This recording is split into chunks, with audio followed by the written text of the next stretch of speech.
రంగారెడ్డి జిల్లా దైవాలగూడలో ఆరుగురిని హత్య చేసిన నర రూప రాక్షసుడు రాజ్ కుమార్ చనిపోయాడు. కొత్తూరు మండలం పెంజర్లలో ఓ వెంచర్లో అతని మృతదేహాన్ని పోలీసులు గుర్తించారు. మృతదేహం పక్కన పాయిజన్ బాటిల్ కనిపించడంతో ఆత్మహత్య చేసుకుని చనిపోయి ఉండొచ్చని పోలీసులు భావిస్తున్నారు. రాజ్ కుమార్ తన మేనమామ ఊరైన పెంజర్లలో ఆత్మహత్య చేసుకుని చనిపోయాడు. తనపై పోక్సో కేసు పెట్టిందనే కారణంతో ఓ బాలికపై కక్ష పెట్టుకుని సైకోలా మారిన రాజ్ కుమార్ మారణ హోమం సృష్టించాడు. అర్ధరాత్రి కత్తితో ఇంట్లో చొరబడి బాలిక కళ్ల ముందే ఆమె తల్లిని నానమ్మను పొడిచి చంపాడు. అక్కడి నుంచి బాలికను కారులో తీసుకువెళ్లి హతమార్చాడు. అనంతరం తన ఇంటికి వెళ్లి తన సొంత భార్య పిల్లల గొంతు కోశాడు. ఆరుగురిని చంపేశాను, ఇక తాను కూడా చనిపోతున్నానంటూ తండ్రికి ఫోన్ చేసి చెప్పి మొబైల్ను స్విచ్ ఆఫ్ చేశాడు. రంగారెడ్డి జిల్లా షాబాద్లో శుక్రవారం అర్ధరాత్రి ఈ దారుణం జరిగింది. షాబాద్ మండలం దైవాలగూడలో జరిగిన ఊచకోత స్థానికంగా తీవ్ర భయాందోళనలు రేకెత్తించింది. శుక్రవారం రాత్రి సెల్ఫ్ డ్రైవ్ కార్ తీసుకుని గోడ దూకి బాలిక ఇంట్లోకి వెళ్లాడు రాజ్ కుమార్. తలుపు కొట్టడంతో బాలిక తల్లి డోర్ ఓపెన్ చేసింది. బాలికను తనతో లాక్కెళ్లే ప్రయత్నం చేయడంతో తల్లి అడ్డుపడింది. దీంతో తన చేతిలో కత్తితో కడుపు, ఛాతీలో 6 పోట్లు పొడిచాడు. నిద్రిస్తున్న బాలిక నాయనమ్మ రుక్కమ్మను పొడిచి చంపాడు. అరిస్తే చంపేస్తానని బెదిరిస్తూ బాలికను బలవంతంగా ఇంటి నుంచి బయటకు తీసుకెళ్లాడు. సమీపంలోని అఖిల్ సాగర్ చెరువు వద్ద ఆమె గొంతు కోసి దారుణంగా హతమార్చాడు. అనంతరం దైవాలగూడలో తన ఇంటికి వెళ్లాడు.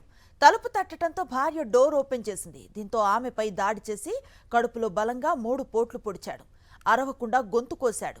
పక్కనే బెడ్పై నిద్రిస్తున్న పరీక్షిత్, దైవిక్షిత్ గొంతులను కోశాడు.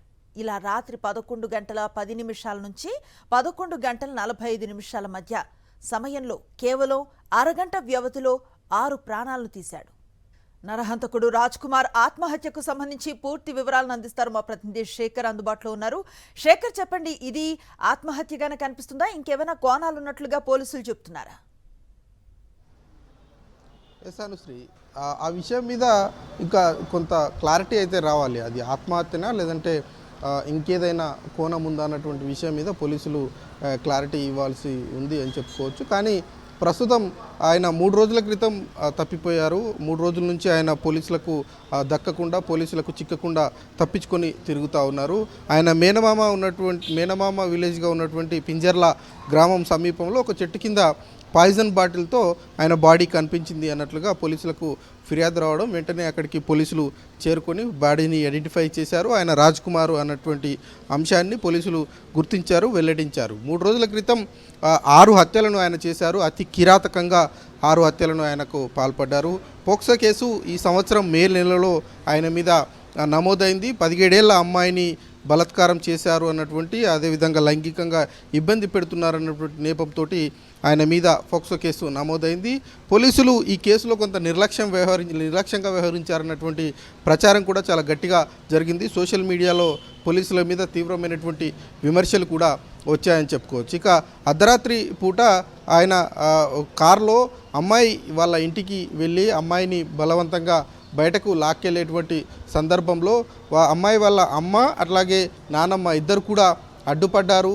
ఆ అడ్డుపడ్డ ఇద్దరిని కూడా అతి కిరాతకంగా ఇంట్లోనే చంపేసినటువంటి వైనాన్ని మనం చూసాము. అమ్మాయిని అక్కడి నుంచి కొంత దూరం తీసుకెళ్ళి అక్కడ అమ్మాయి మీద లైంగికంగా దాడి చేయడం, అట్లాగే ఆమెను కూడా హత్య చేసినటువంటి సంఘటనను మనం చూసాం. ఇక దాని తర్వాత సొంత భార్యను అట్లాగే కన్న కుమారులు, ఇద్దరు చిన్నపిల్లలు, చాలా చిన్నపిల్లలు, ఇద్దరు కూడా 5 years లోపే ఉన్నటువంటి చిన్నపిల్లలు, ఇద్దరిని కూడా నిద్రలో ఉన్నటువంటి వాళ్ళని అతి కిరాతకంగా గొంతు కోసి చంపినటువంటి సైకోగా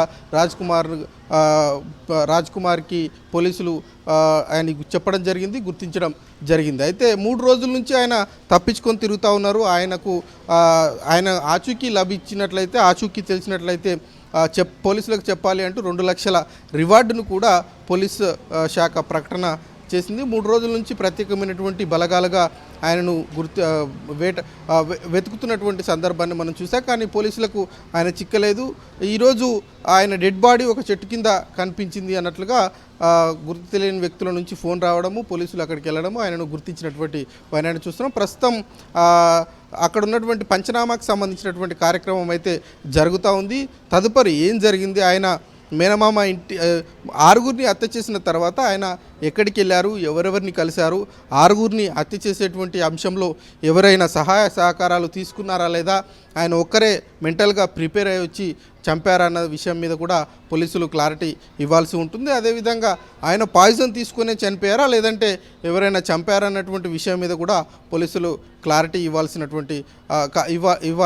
ఉంటుందని చెప్పుకోవచ్చు. అదేవిధంగా ఈ ప్రజెంట్ పంచనామాకు సంబంధించినటువంటి అంశం అంతా జరుగుతూ ఉంది. ఆయనను పోస్టుమార్టం చేసిన తర్వాత పోలీసులు పూర్తిస్థాయి వివరాలు వెల్లడించేటువంటి అవకాశాలు ఉన్నాయి. మొత్తానికి జల్సాలు దుబారా తిరిగేటువంటి అలవాట్లకు గురైనటువంటి రాజ్ కుమార్ అనేటువంటి జీవితం మొదటి నుంచి కూడా ఆయన వివాహం జరిగేటువంటి సందర్భానికి ముందు అట్లాగే చదువుకునే రోజుల నుంచి కూడా ఆయన కొంత నార్మల్ జీవితం లాగా కాకుండా కొంత హై లెవెల్ మెయింటెనెన్స్కు అలవాటు పడ్డాడు, హై లెవెల్ మెయింటెనెన్స్ తోటి తిరుగుతున్నారు అన్నటువంటి చర్చ కూడా సమాచారం కూడా కుటుంబ సభ్యుల నుంచి ఉంది. ఆయన వివాహం కూడా ప్రేమ వివాహము. తనకంటే పెద్దదానైనటువంటి ఒక టీచర్ లెక్చరర్గా ఉన్నటువంటి ఆమెను బలవంతంగా బెదిరించి బ్లాక్మెయిల్ చేసి పెళ్లి చేసుకున్నారు అన్నట్లుగా తన భార్యకు సంబంధించినటువంటి కుటుంబ సభ్యులు చెప్తున్నటువంటి పరిస్థితులు. ఇక ఆర్థికపరమైనటువంటి ఇబ్బందులు కూడా చాలా ఎదుర్కొన్నాడు. అప్పులు చేశాడు, 2-3 కోట్లకు పైగానే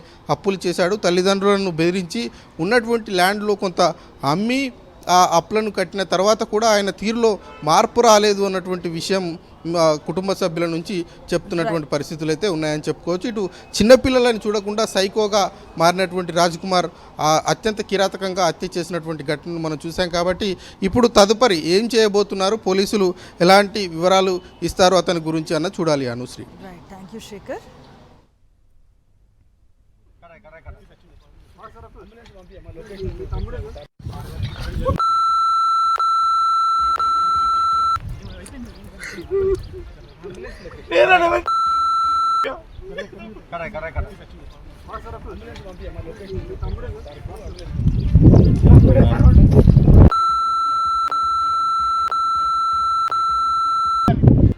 వాళ్ళని ఇట్లా చంపారు, అట్లే చంపేది ఉండే సార్, దొరకబట్టి చంపేది ఉండే సార్. ఇంత ఛాన్స్ ఇచ్చారు లేకుండా సార్ ఇది ప్రశాంతంగా చచ్చిపోయింది సార్. ప్రశాంతంగా చచ్చిపోయేది లేకుంటే సార్ ఇంత ఊరు కూడా కళలో కూడా ఇంతమంది జీవితాలన్నీ నాశనం చేస్తున్నారు.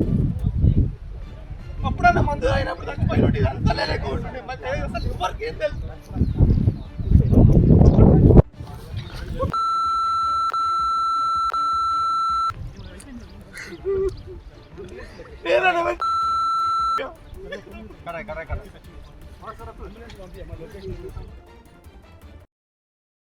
మరిన్ని అప్డేట్స్ కోసం ఛానల్ ను సబ్స్క్రైబ్ చేయండి. నోటిఫికేషన్స్ కోసం బెల్ ఐకాన్ పై క్లిక్ చేయండి.